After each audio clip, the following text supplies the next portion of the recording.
Se desconoce el motivo por el que las personas experimentan cambios a medida que envejecen. Es por ello por lo que han surgido muchas teorías para dar una explicación de este proceso. La mayoría de los investigadores creen que se produce por un proceso acumulativo de interacciones entre las distintas influencias, como la herencia, el ambiente, las características culturales, la dieta, el ejercicio, las enfermedades previas y muchos otros factores a lo largo de la vida. Todos estos cambios producen en los órganos al envejecer una pérdida de función de forma gradual y progresiva y consecuentemente una disminución de la máxima capacidad funcional.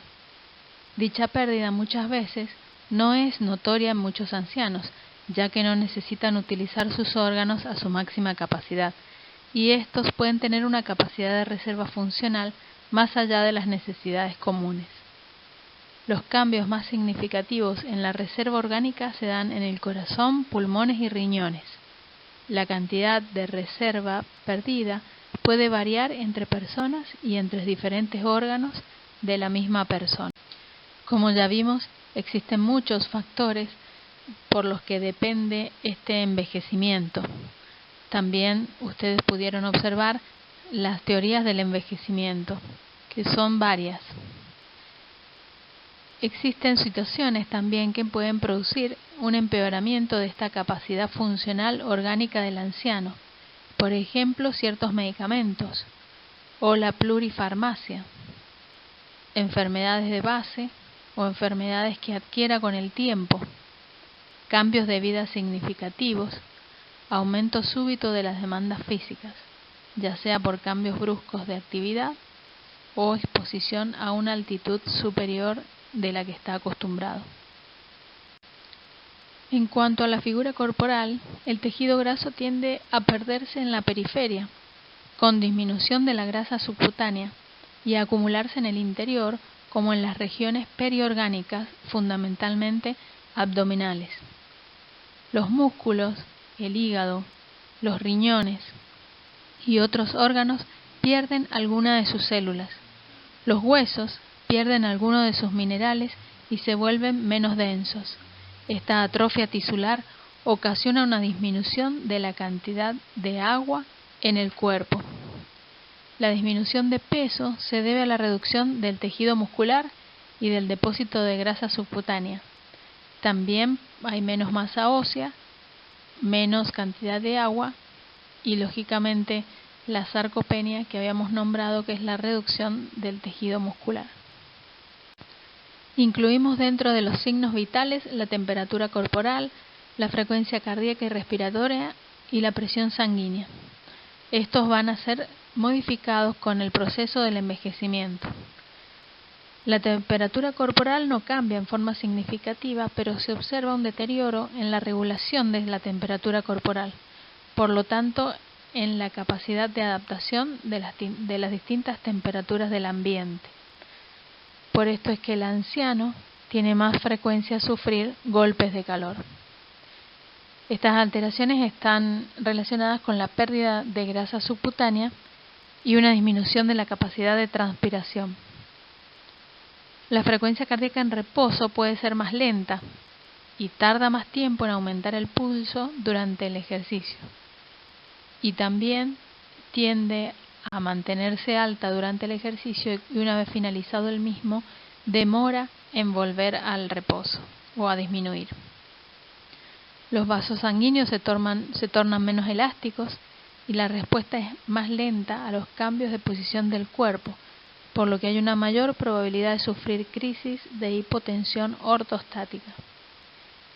La presión sanguínea media aumenta de los valores normales para un adulto, que era 120/70, a 150/90, y puede mantenerse ligeramente alta aún con tratamiento. Esto no significa que estos valores sean altos en el adulto mayor, sino que pasan a ser normales para el adulto mayor.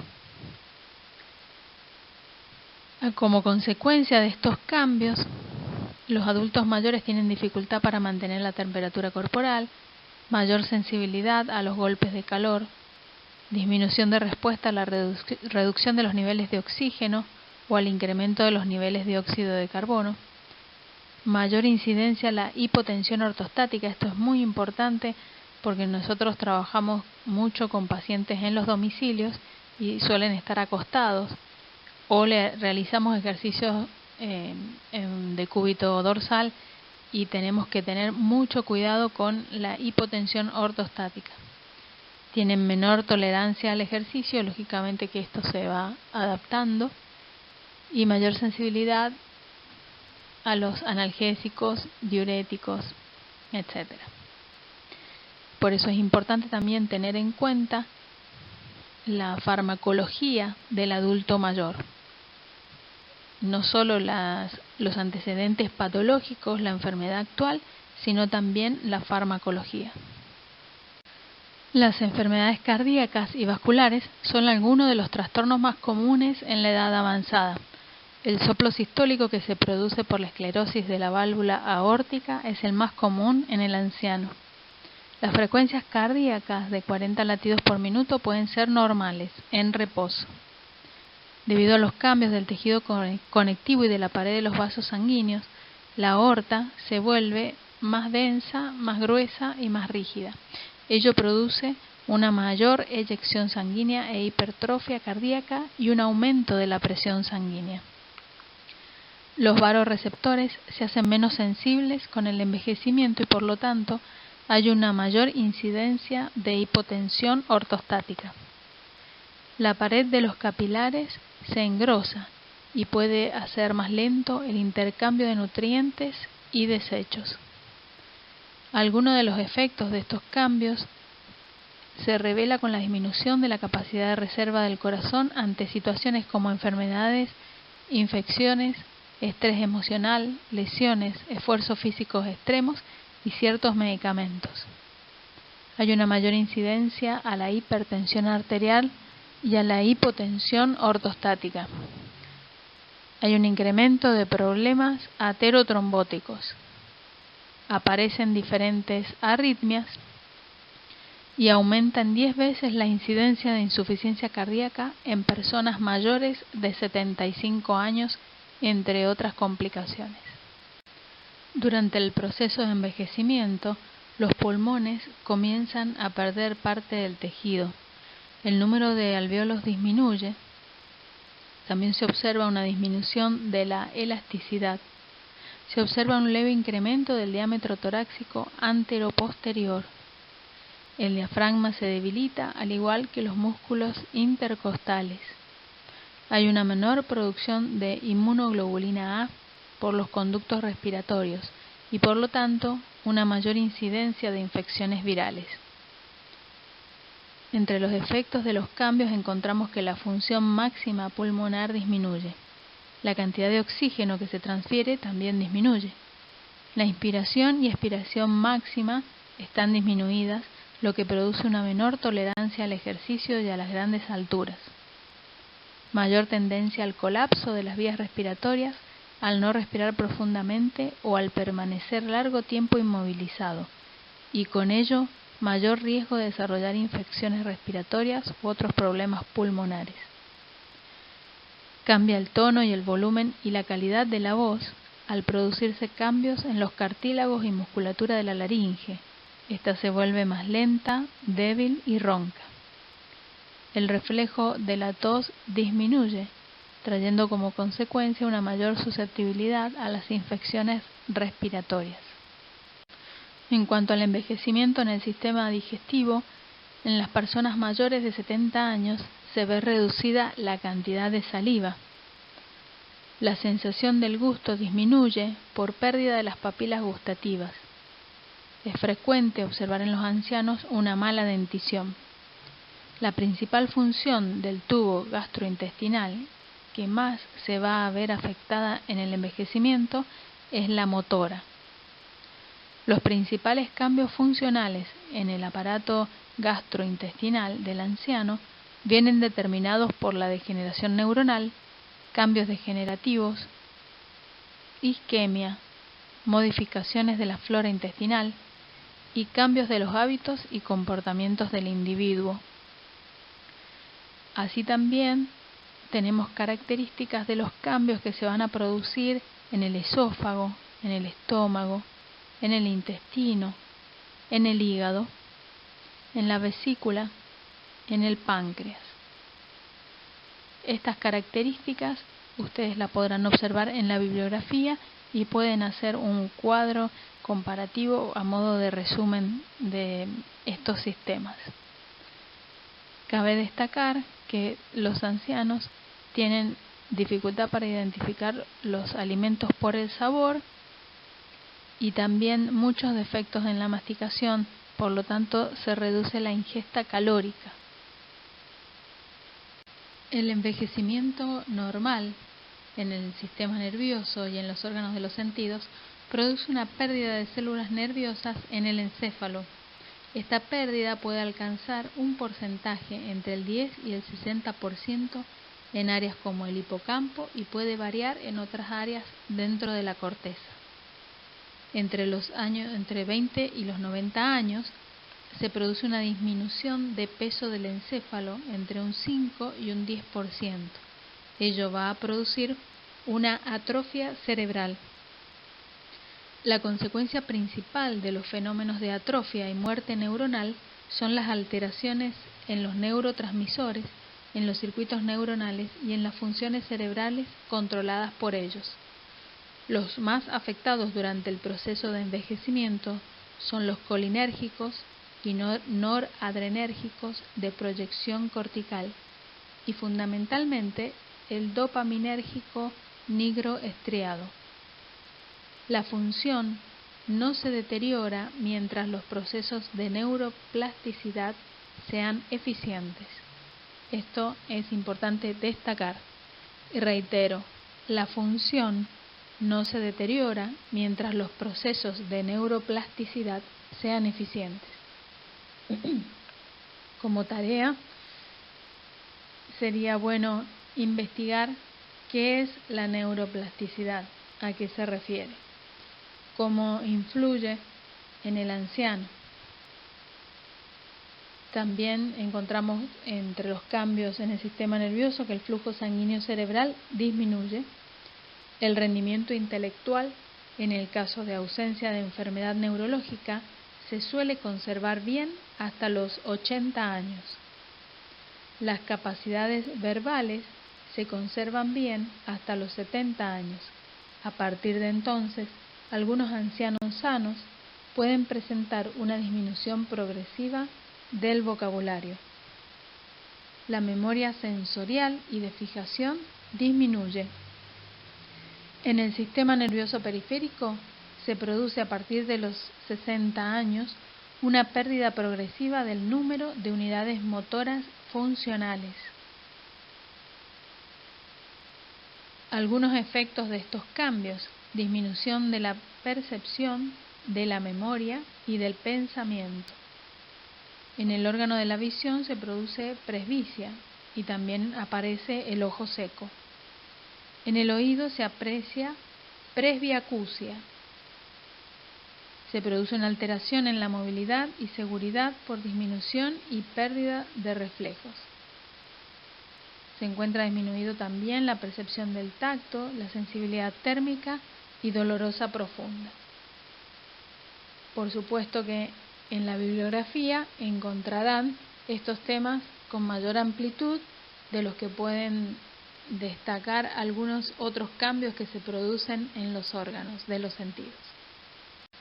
Los cambios que se producen en el sistema musculoesquelético, como en el resto del organismo, vienen determinados por factores fisiológicos, por factores patológicos y por factores ambientales.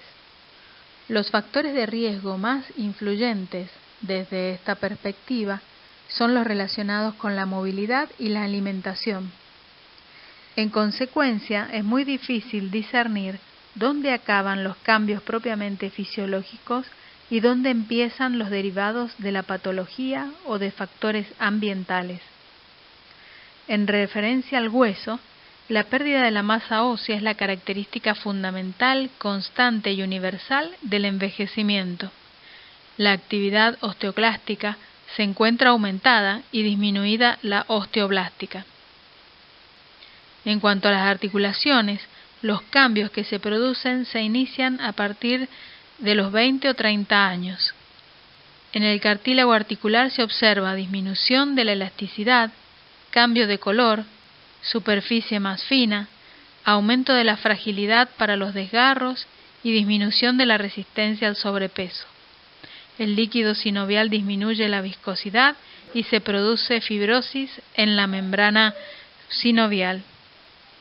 En cuanto al músculo, el envejecimiento que va a producir un descenso de la masa corporal magra, sobre todo en el músculo esquelético. De forma paralela se incrementa la masa grasa. La sarcopenia se produce por una disminución en cuantía de las fibras musculares tipo 2 de contracción más rápida, que están relacionadas con contracciones potentes y súbitas. La disminución de la fuerza muscular puede deberse a una pérdida de unidades motoras y fibras musculares, pero pueden estar implicados otros factores.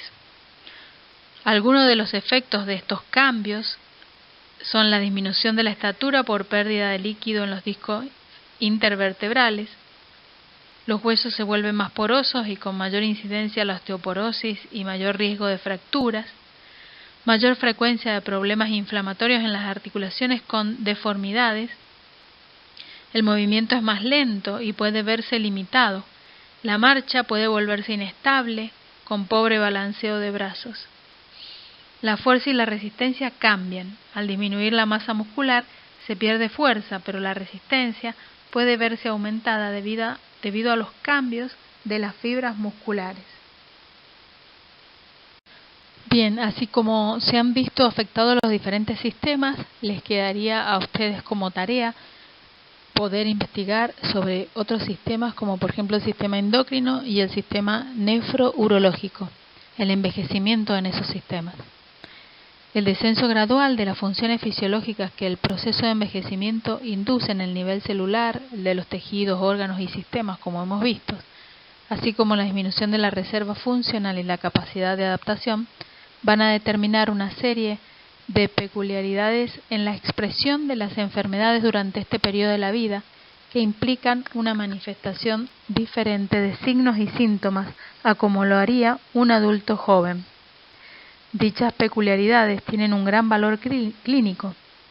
El envejecimiento condiciona también una mayor vulnerabilidad, una evolución diferente y prolongada de las enfermedades, la coexistencia de un equilibrio inestable entre salud y situación de enfermedad y una tendencia al deterioro funcional físico y mental, cuyo resultado, reversible o no, está a su vez influido por el entorno ambiental y asistencial en el que se encuentre el anciano. Sabemos que los adultos mayores son las personas que más asisten al sistema sanitario. Por eso la geriatría y otras asociaciones, pero sobre todo la geriatría, intenta difundir lo que sería la prevención de enfermedades para que el adulto mayor no llegue a estos niveles asistenciales, a ocuparlos y saturarlos. También sabemos que tiene un equilibrio inestable y la situación de enfermar del anciano es diferente, tiene características diferentes, que eso también está en la bibliografía, pueden consultar y ampliar sobre este tema. La geriatría es una especialidad que se centra en la salud y en la enfermedad en un determinado grupo de edad. Otras especialidades se ocupan de un órgano, como por ejemplo la cardiología, o de un sistema, como por ejemplo neurología. La geriatría no se ocupa de enfermedades específicas, sino de la enfermedad en el organismo que envejece, donde la frontera que separa el propio envejecimiento biológico de la patología es a veces difícil de delimitar. La evolución de la enfermedad en el anciano también presenta particularidades. La resolución de los procesos suelen ser más lentas, son más frecuentes las complicaciones y es habitual la descompensación de otras patologías coexistentes. El deterioro funcional tiende a estar siempre presente. A veces los estudios y procedimientos diagnósticos se multiplican y se alargan en el tiempo, con dificultad para llegar a conclusiones claras. Mientras tanto, el deterioro funcional físico y mental puede ser devastador, sobre todo en ancianos hospitalizados. Anticiparse al deterioro funcional y tomar medidas para evitarlo desde el primer día de ingreso es una destreza de todo geriatra hábil y una de las competencias profesionales distintivas. La geriatría ofrece un modelo de intervención con resultados contrastados y evidencias suficientes, que se asienta en la idea de que una gran parte de la incapacidad puede ser prevenida y que la dependencia puede reducirse al mínimo. La secuencia de enfermedad, incapacidad y dependencia en la última etapa de la vida no es una fatalidad, sino que puede ser revertida. Este es el papel de una correcta asistencia geriátrica. Geriatría es sobre todo asistencia geriátrica.